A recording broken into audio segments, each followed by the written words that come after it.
Probably we can now get started. So let me begin the 12th GECKO seminar. First, I have a few announcements. So this seminar is being recorded and will be made available later on YouTube. And for questions, we have a discussion session after the talk. But if you have a quick one, feel free to ask during the presentation. And if you cannot use your microphone, we have a Google Doc where you can type your question. And I will read it after the talk. And I will paste the link of the Google Doc to the chat later.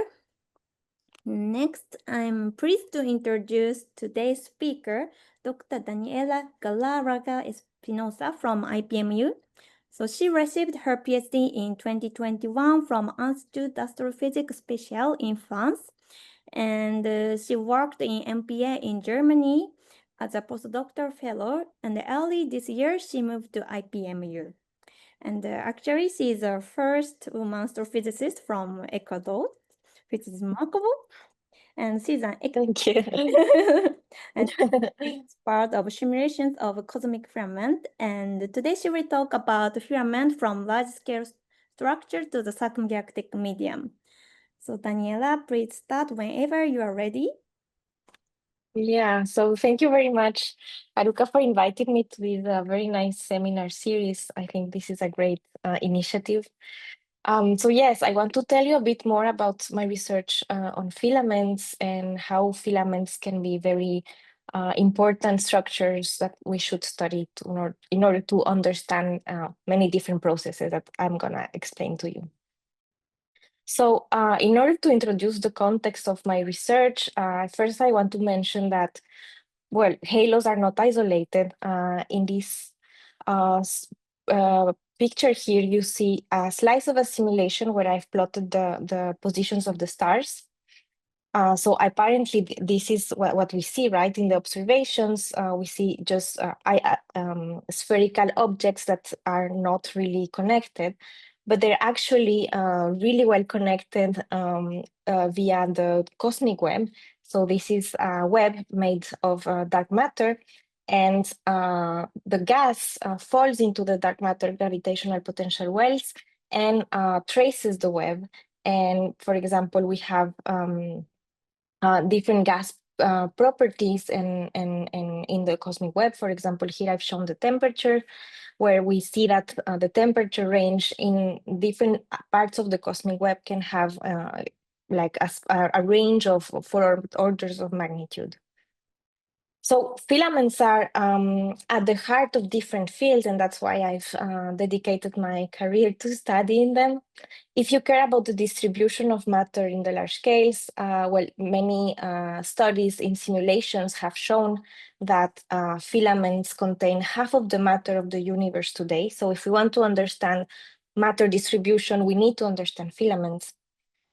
There's also many studies, both in observations and in simulations, that have shown there are some trends between galaxy properties, for example, the color of galaxies, the star formation rates of galaxies, and the position of the galaxy within the cosmic web, for example, the distance to the filament. However, we're still not sure if all of these statistical trends that we found are due to the fact that the galaxy is close to a structure, or is just more internal galactic physics or density effect. So this is still under debate. If you care about gas, I don't know if you're familiar with the missing baryons problem. So this is just an observational problem that is telling us that today we don't see all the gas that we're supposed to see. And why? Because most of this gas is located along the filaments in a phase that is very hard to observe, because it's very it's warm and it's very diffuse. And this phase is called the WIM, and this is the warm hot intergalactic medium that I've shown in my research that is contained in the filaments. I'm going to come back to that later. And finally, if you care about galaxy evolution, filaments are really important also in that aspect, because theory tells us that the fuel for forming stars, so making a galaxy grow, comes from filamentary inflows at high redshifts. So yes, This is what I've focused a bit during my career, but today I want to focus just on the matter distribution at large scales and on aspects of galaxy evolution. But please ask me if you have questions of the other topics. So let's start with the large scale structure. Why is it important to study this? Because we are now in the golden era of a large scale structure. We have now a lot of observations and galaxy surveys that are delivering a lot of new data and mapping the positions of galaxies with a lot of precision and depth. So here's an example of the SDSS that many of you are familiar, I'm sure. And here it's just an example of the data release of DESI, where we can see that galaxies have exhibit this filamentary structure. So the question is, how do we detect this filamentary structure and how do we study it and what can we learn from this? So in order to do this, I've applied in my research, I've applied this filament finder called Disperse. So the concept is it's quite easy. It's basically, we want to go from the positions of galaxies that look something like this to a filament catalog that traces the positions of the galaxies. And to do that, this code basically works with the topology of the density field and identifies the maximum peaks of the density field, the saddles, the minima, and the filaments in this context are defined as the ridges of the density field that connect a maximum and a saddle of the field. So this is what I will call filaments in my talk. So the first question that I asked myself when I started studying this was, what is the distribution of the galaxies around the filaments? And to do that, the first thing we can think of doing is to do density profile, radial density profiles of the filaments. And so basically the method is explained here. We just counted the number of galaxies in hollow concentrical cylinders centered on the spine of the filament. And of course, in all of the parts, or in all of the results of my talk, I will remove, mask, let's say, the positions of, the matter that is located in the densest parts of the cosmic web, the nodes of the cosmic web, the galaxy clusters, because we want to measure signals exclusively from filaments. So this is the result that we found in different simulations. So this is a work in different hydrodynamical simulations. What you see here is the average density profile of filaments. So you see a very nice agreement between the different simulations. And then one thing we can ask is, well, are all the filaments the same or do we have some differences? For example, in halos, we know that halos of different masses don't share the same properties. No one will mix together galaxy clusters with halos hosting dwarf galaxies because we know that they don't correspond to the same scales. So that's the question we asked. Are there any variations with some filament parameters?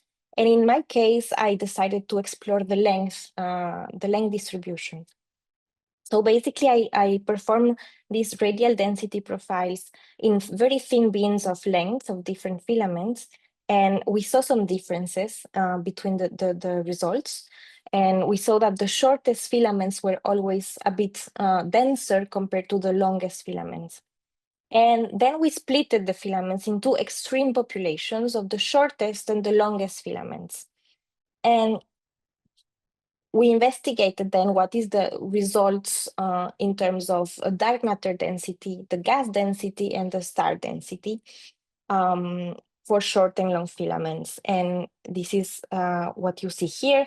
So we have the systematic result that the short filaments are always denser and more radially extended than the long filaments for any matter tracer. And then we also model these profiles, and we fit some models inspired by halo literature, and we always saw that the short and long filaments were better fit when they were taken as separate populations.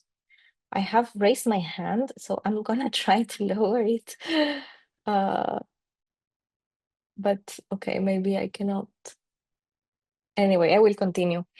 So then the question was, what's the physical reality of these filaments? Can we physically identify where short filaments and long filaments live? So we did a series of statistical tests, and we managed to find that the short filaments are always located in the densest part of the cosmic web, meaning closer to galaxy clusters, for example. This is what the orange filaments that you see here. They are also connected to more massive nodes, and they are always denser than the long filaments.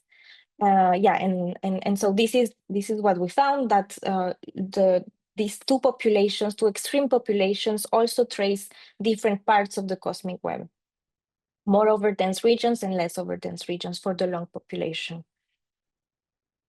And so now I want to just do a parenthesis to show you what's the difference in terms of gas properties between filaments and galaxy clusters. So if we look at the gas content, this is again a result from simulations. This is with a TNG simulation. What you see here is the phase space of the gas contained inside a filament. And so you see that the main distribution of gas is centered in this region. That means relatively low densities and warm temperatures. And this is what we call the WIM phase, the missing baryon phase that I spoke about at the beginning.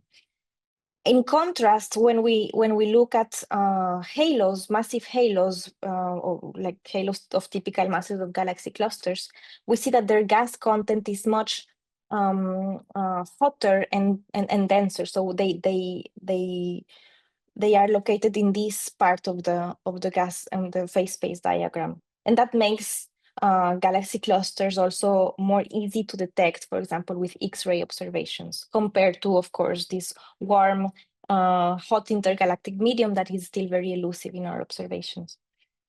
So this is basically the physical picture of why these filaments are filled with WIM. It's just gravity. So we have the diffuse IgM phase that is being accreted towards the filament density, potential well.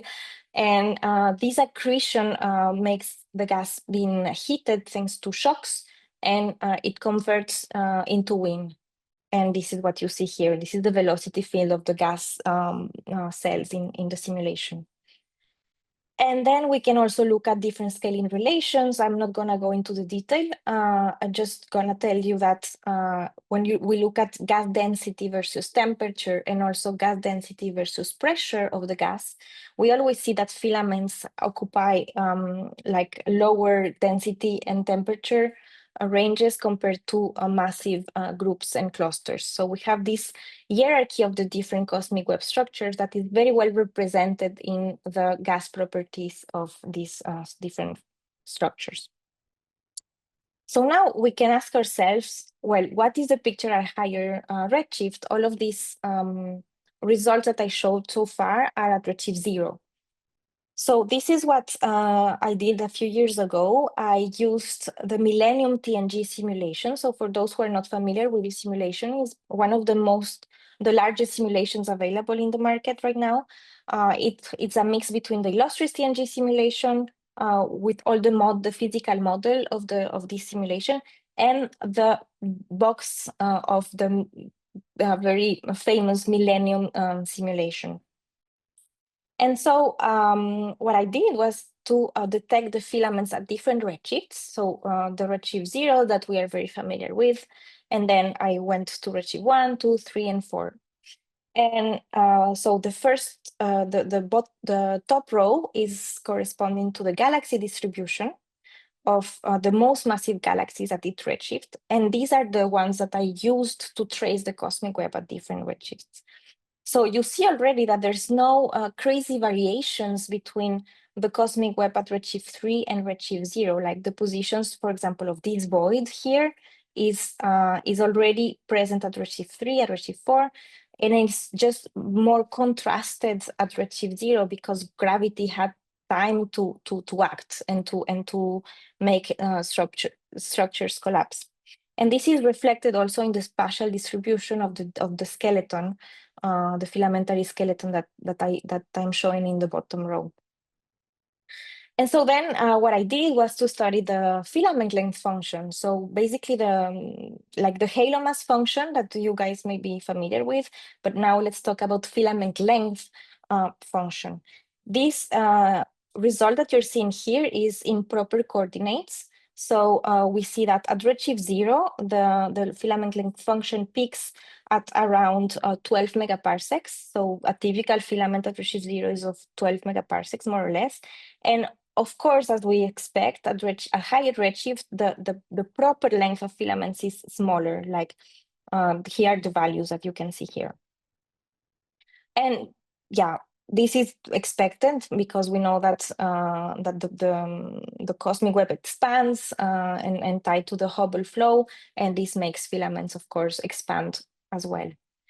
However, once we factor out the expansion of the universe and we work in co-moving lengths, we see, this was very surprising to me to see that the filament length function is relatively stable. We don't see a lot of variation between the results at redshift 4 and at redshift 0. So this is an observable of filaments that is quite stable over time. This is the same result for the density profiles. So you can see here is the average density profile of all the filaments for at redshift 0, 1, 2, 3, and 4. And you just see that redshift 0 filaments are a bit have higher densities, just a tiny bit higher densities compared to the redshift 4 filaments. Of course, this is all in co-moving coordinates because the proper coordinates results is, we do see a difference. But in co-moving coordinates, there's a very little evolution in the global population of cosmic filaments. And I also try to see whether there's also this diversity at higher redshift between short and long filaments, and the answer is yes. And the interesting aspect is that this diversity exists at all redshifts and at the same significance as what we measure at redshift 0. So there's at all redshifts, there will be short and long filaments, and short filaments will always be denser and more radially extended compared to the long filaments. So then we did some fun experiments. We tried to track the evolution of individual filaments. So this was done in a very rough way. We are trying to explore this more in depth. So what we did for now is just to match the positions of the endpoints of the filaments across different snapshots, different redshifts. So based on the spatial location. And these little boxes that you see here, it's the results of, so always in purple, you see the filament at redshift 0. And in blue, you see the let's say the progenitor of the filament at redshift 0, but at redshift 4. And we started to see two trends. So there are some filaments that have contracted over time, like the case of in the top row, and some filaments that have expanded over time. And so we wanted to explore this a bit further, and we computed the growth rate. So the growth rate is defined like this. So it's basically the difference in length between two redshifts and the delta time between these two redshifts in gigayears. And we normalize by the mean length of the filament pair. And we saw this, this is one example of the growth rate versus length. We saw that we have, again, two trends for short and long filaments.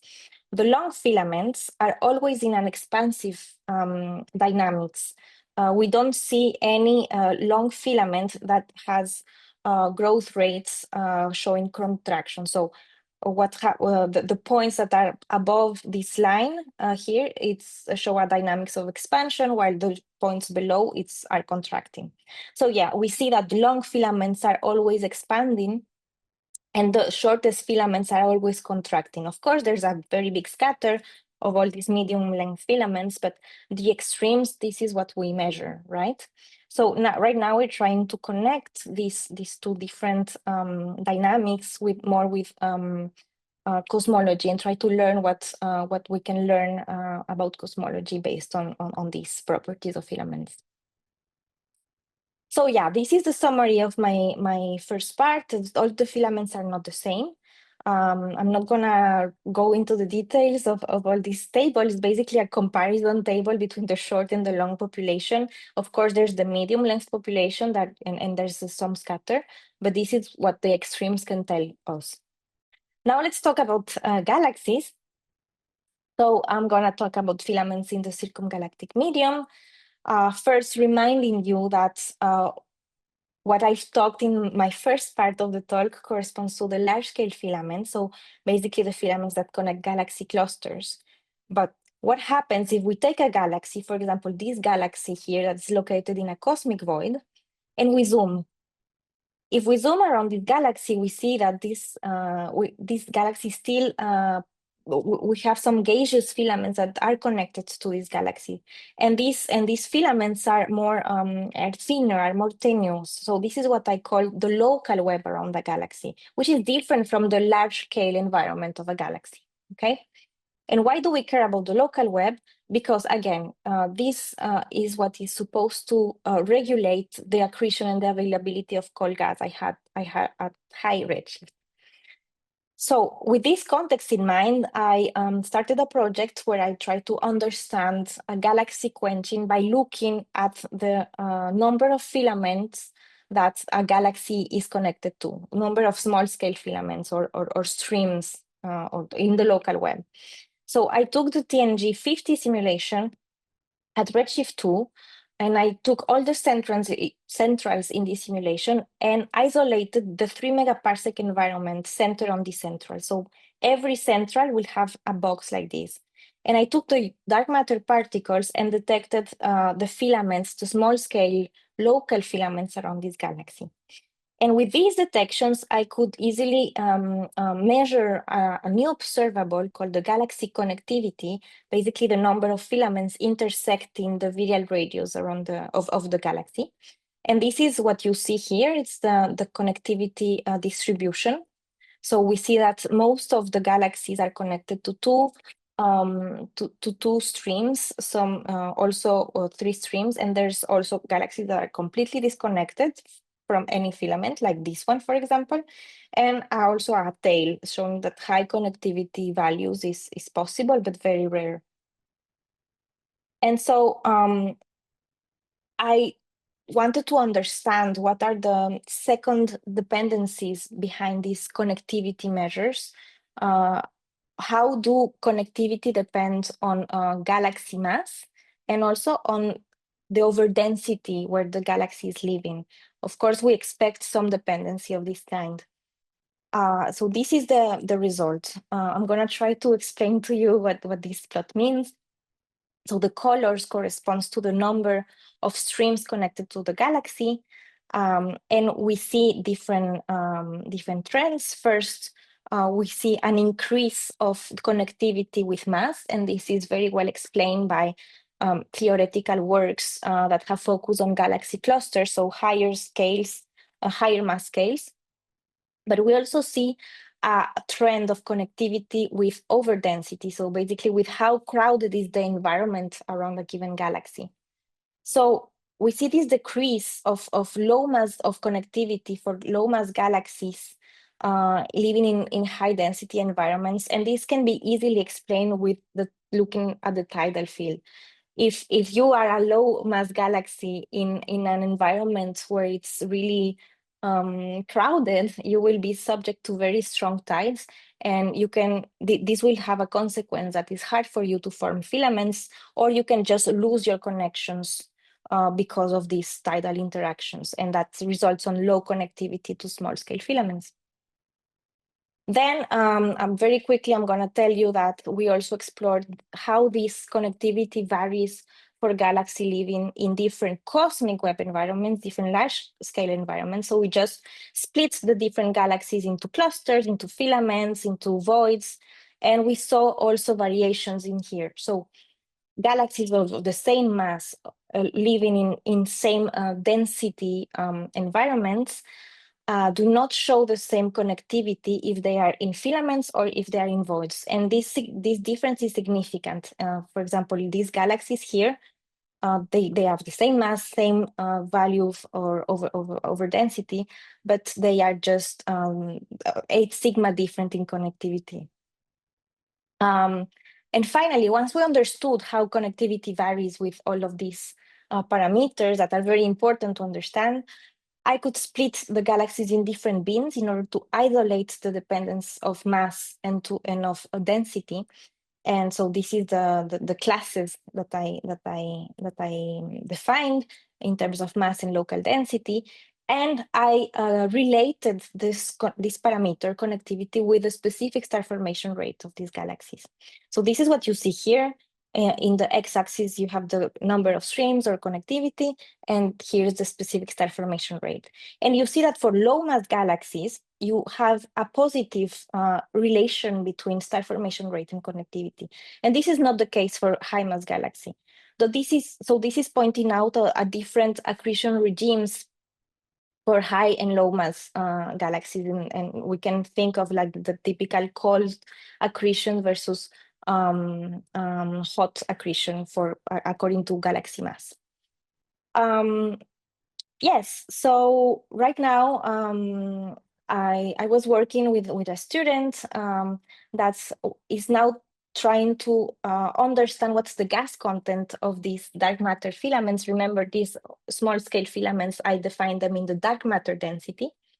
So now we are trying to understand if these filaments that are actually having an impact in star formation rate have a special content in terms of gas. And the answer is yes. These filaments are those that are, actually the coal gas is aligning with these dark matter filaments. So that means that the coal gas is tracing high density regions in terms of dark matter. So it's just a potential one.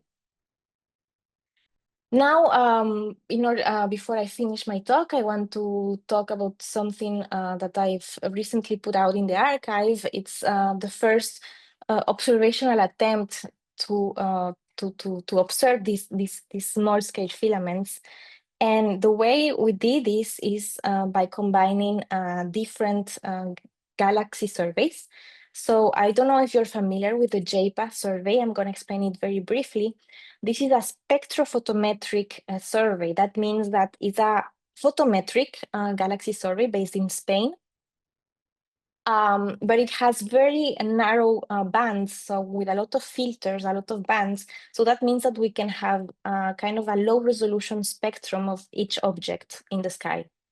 And this was very nice for my project because I wanted to try to trace the local web based on the positions of low mass galaxies around a central, more massive galaxy. In order to boost the accuracy of the photo Z, so sorry, these JPAS galaxies have photo Z measurements, but the photo Z is quite good compared to other, for example, DES or other photometric experiments. But in order still to anchor this work with more spectroscopic measurements, we used DESI and Galaxy. So this is what you can see here. Here you have the field of the mini JPAS survey, and around you have a pointing of DESI. And I developed a new method of finding the filaments, and it's basically relying on sampling the PDF of the PhotoZ PDF and doing a probabilistic measurement of the filaments. So in practice, that looks like this. Here in red, you see the galaxy, the central galaxy that I'm trying to focus on. And the different shades of blue are telling you are showing the different Monte Carlo samples. And so that means that a dark, a solid blue is a galaxy that was found many times in this sampling. So most likely the position of this galaxy is really there, while these other galaxies are just probably not really there. again, we are focusing here on the local environment. So this aperture corresponds to 3 megaparsecs around the central galaxies. In the bottom row here, you see the resulting Monte Carlo applications of the dispersed code to the different galaxy samples. So I have 200 runs of every Monte Carlo sample, 200 dispersed versions. And that means that a robust filament would be one, for example, like this one that was found in many samples. This probably not a true cosmic structure because it's not converging, right?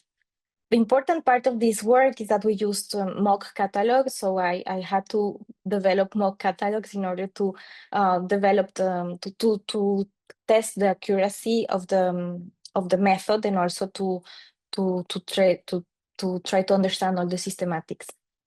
So this is not something I'm going to talk about, but it's all in the paper. And yeah, so we did all this in order to try to understand the impact, to try to measure this relation between connectivity and specific star formation in observations. So remember, my initial work was in simulations, and now we try to do this in observations. And well, we saw here, I'm going to tell you that we're working with a very limited number of galaxies because the mini JPAS field is very tiny. So still we detected some correlations for here galaxies of different masses. The main point of this work was to show that connectivity is maybe a promising parameter that we can understand, or that we can study in order to try to understand better what happens to galaxies, how they accrete the gas, and how they quench, maybe because they become disconnected from the main source of fuel. And now I'm going to go to my conclusions. First, I'm going to tell you that about cosmic filament observations, we are now entering an era where we have lots of data, and it's going to be very, very easy and very exciting to detect the cosmic web and to understand, and to perform more studies with other gas experiments too, and so to constrain a lot of open questions that we still have. And this is my summary slide. First, I talk about the filaments in the large-scale structure. I just showed you some properties of these filaments. There's diversity. I think the main take-home message is that not all filaments are the same. Filaments are diverse at these scales. There's a lot of work that's still needed, and I can talk about this if you're curious. And in the second part, I talked about filaments in smaller scales. There's my main point is that connectivity is an important parameter that we could focus on in order to better understand galaxies.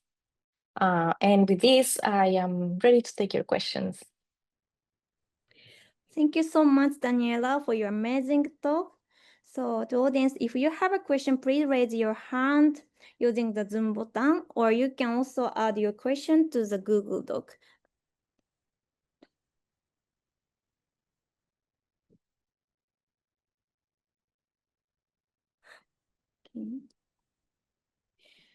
Okay, I will open the Google Doc. Yep. Okay. So I will start from the questions in Google Doc. Okay, first one. How does the difference in gas content between filament and overdensities vary with redshift?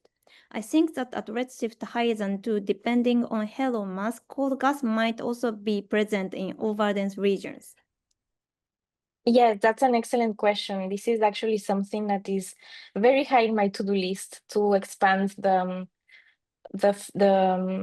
work on the filament properties. The gas properties around filaments, temperature, density, metallicity, to see what's the picture at high redshift. I also believe that at high redshift, maybe this dichotomy between large-scale filaments filled with WIM gas and smaller scale filaments filled with a colder gas. Maybe it's not gonna be that extreme, right? Maybe there's gonna be some overlap, and we know that some simulations predict that the high redshift filaments are actually the core of the filaments is the cold gas, like the large scale filaments, the core is the cold gas, and then they have kind of a protection, let's say, of warmer gas. Yeah, but this is something I still need to work on, and it's ongoing. Thank you. Okay, I move on to the second question. I may have misunderstood this. I may have missed during the discussion, but from the perspective of gas in from pathway into overdensities, it is interesting that filaments associated with overdensities are short. Is this because these are low G results? Well, would the same trend hold at high G as well? Also, from the gas in from pathway perspective, could you comment on the reasons why filaments are short? I don't think I understood the first part of the question. And the second part of the question is about why filaments are short. Is that what I understood? Yes, the second question. Yes. Let's start from the second question. So, yes, he or she asks the reason why filaments are short in overdense region. Yes. So basically, this is something we can see here. When we look at the density field in like the global density field, and we imagine it as a mountain, as the sketch that I showed you. Well, the peaks of the mountain will be where the galaxy clusters are, and then the ridges along the ridges of the mountain will be defining the filaments. So if we have two ridges that are very close, sorry, two peaks that are very close by, then this will define a short filament. And usually peaks are close by when they are living already in an overall higher density region, right? Because then we have a lot of, let's say, accidents in the density field. Yeah. While in voids, for example, the density field is much smoother. We have less variations. We do still have some local variations, but in a global perspective, we have less variation, and that is what makes long filaments be there. Yeah. I hope I'm answering the question. If not, please let me know. It's clear to me. Thank you. And okay, and regarding the first question, I think he or she asks whether this trend of short and long filaments holds at high redshift as well. Yes. So this is what I showed in my plot. Maybe I can come back to that one. How can I do this?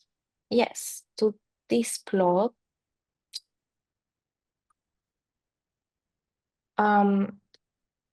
So here is the density profile. Different lines correspond to different redshifts.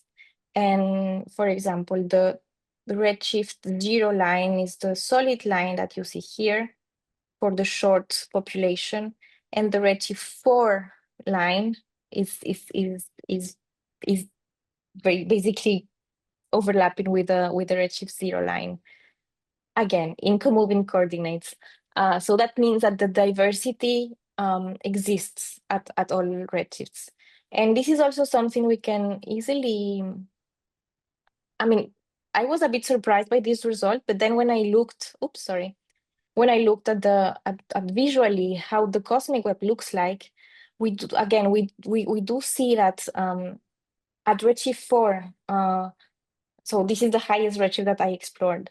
But at this redshift, the dense regions are denser than low dense regions, and these just grow in terms of contrast and in terms of density with time. So we arrive at redshift 0 to something like this. So yeah, the point is that the diversity between short and long filaments exists in terms of density, of the filaments, then let's see what happens once we look at the gas content. I think we will still have some diversity. Probably short filaments will always be hotter and expose higher pressure values than long filaments. But I do expect some difference in terms of the absolute value compared to the Redshift 0 value. Thank you very much, Daniela. So any more questions from Zoom? Okay, actually, I have several questions. So first one, so I'm interested in this filamentary. Sorry, I found another question. So please go ahead, Doi-san. Excuse me, I just raised my hand. And thank you very much for your very much interesting talk. And, actually, I'm normally working with the filamentary structure in the local galactic star formation region. So in that regard, your small scale filamentary structure are still quite huge from my perspective.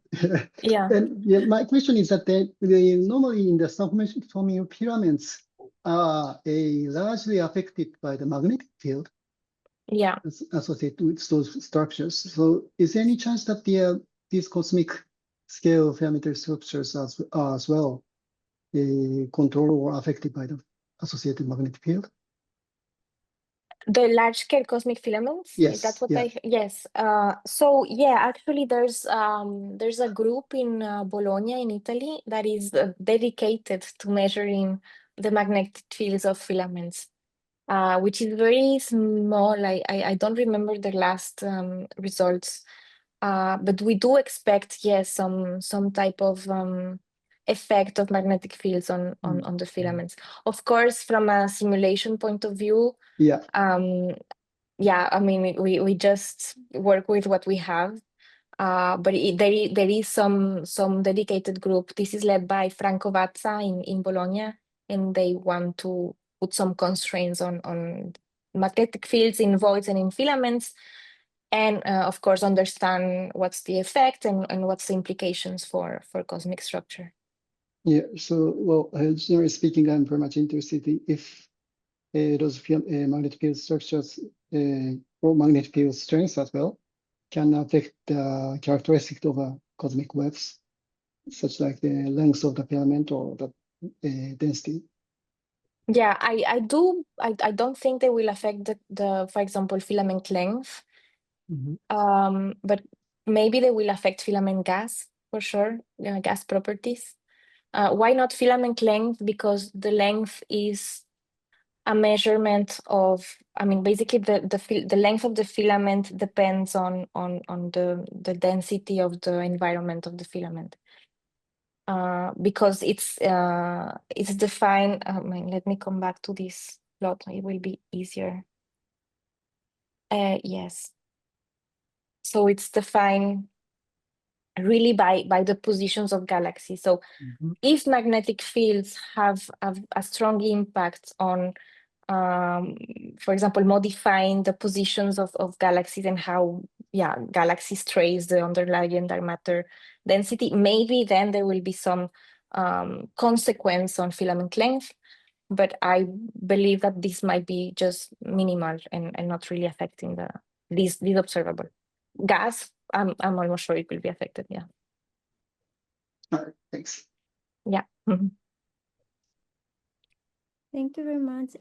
Any more questions from Zoom or Google Doc?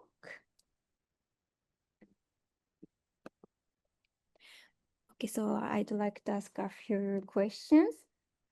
So first, I'm interested in observing filamentary structure of galaxies in overdense region at redshift 2. And actually, so you mentioned that galaxies with low mass, like less than 10 to 9, are not connected with filament. Then I wonder if it's better to focus on massive or intermediate galaxies to trace the filamentary structure when we think about survey plans. Yes, definitely. Why? Because, so I don't know which plot I can show you. Maybe this one. Ah, yes, this one. Yeah, Is it only about the small scale small scale filament? Or the this is only about the small scale filaments. So this is basically how many these how many filaments we detected by looking at the matter distribution in the environment of a galaxy. And here environment means 3 megaparsec away. Okay.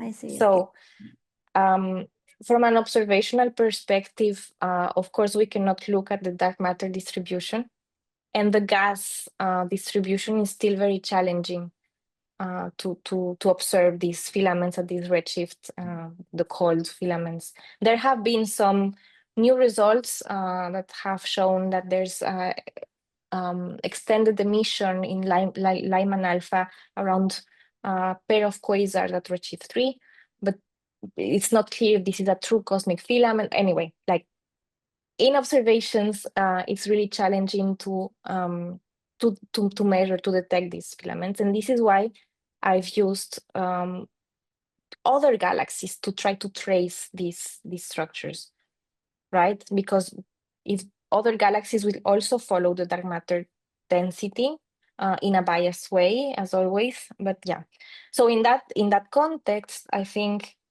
you need massive central objects in order to have high density, high contrast. And so you can also have other galaxies that are detectable tracing the environment. If your galaxy target, if the target that you're focusing on is too low mass, I don't think you will easily find the let's say other objects that can be used as tracers around it, because it will be very hard to detect them. Yeah. Thank you. And I have another technical question. So at the beginning, so you said that you masked out the nodes. So Yeah. how do you define the nodes in your simulations? And is it possible to similarly mask out for the observational data? Yeah, for sure. So in this, I'm going this slide. So in this part, I masked the positions. So I removed from this average, I removed the profiles associated to the portions of filament that are in these regions. And these regions are 3 times the virial radius of the galaxy cluster that the filament is connected to. So I think this is also something that is doable in observations. And in fact, there's this paper of Nicola Malavasi, 2020. So this is a paper that detects filaments in the SDSS distribution, and they also assess the contribution of the nodes in this way, basically just not averaging together the portions of the filaments that are directly connecting the nodes or in a certain safety area around the nodes. Yeah. Okay, thank you very much. Any other questions from Zoom?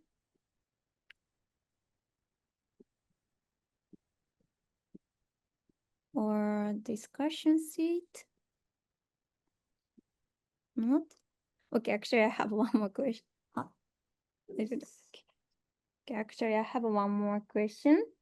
So sorry, I may misunderstand something, but you mentioned that the length of the film, sorry, I forgot the exact name of the function, but you show it the number density of the length of the filament, and it was stable if it's written in moving megaparsec. But after Yes. also show it that longer filaments are expanding and shorter filaments are contracting. Yes. Sorry, I'm a bit confused why it doesn't evolve. Yeah, thanks a lot for your question. So basically, that's the main point, right? Like the global properties of cosmic filaments taken as a population seem to be very stable with time. Mm. That doesn't mean that you cannot have kind of individuals, for example, filaments that are elongating. If a filament is elongating, is expanding, that means that probably the nodes that are connecting the filaments are going away from each other, right? And that means that on the other hand, there will be a filament contracting, right? So there's kind of a whole, let's say internally, okay, the global population is stable.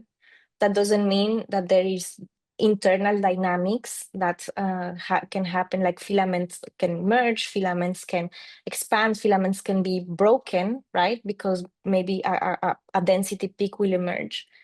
But everything seems to be kind of averaged out. All these internal variations that can happen, all these internal dynamics that can happen, don't seem to affect the general population, the global property that is, for in this case, the filament length. So actually, we are working with some collaborators on trying to identify the zoology of filaments. What happens, for example, filaments can contract and disappear. So you have filaments, it's like -1 in filaments, but also you can expand and suddenly a peak arises, like a galaxy group, for example, that was growing and becomes a galaxy cluster and becomes a node. And so then you have two filaments that appear, so filament creation. There's also many types of dynamics. Yeah, I hope I answered the question. Yes, thank you so much. So it means that individually filaments are dynamically changing, but Exactly. it's averaged out. So in the functions of the filament lengths, they move the beam to beam or separate. Exactly. Yeah, that's a way of seeing it. Yes. Yes. Thank you very much. Any other questions? Okay.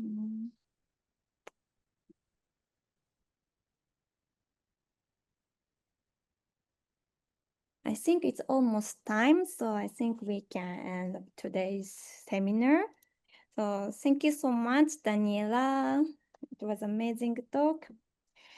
Thank you. Thank you for inviting me again. And I think, okay, so I have an announcement about the next session. So next GECKO seminar is scheduled on October 27 at 10 a.m.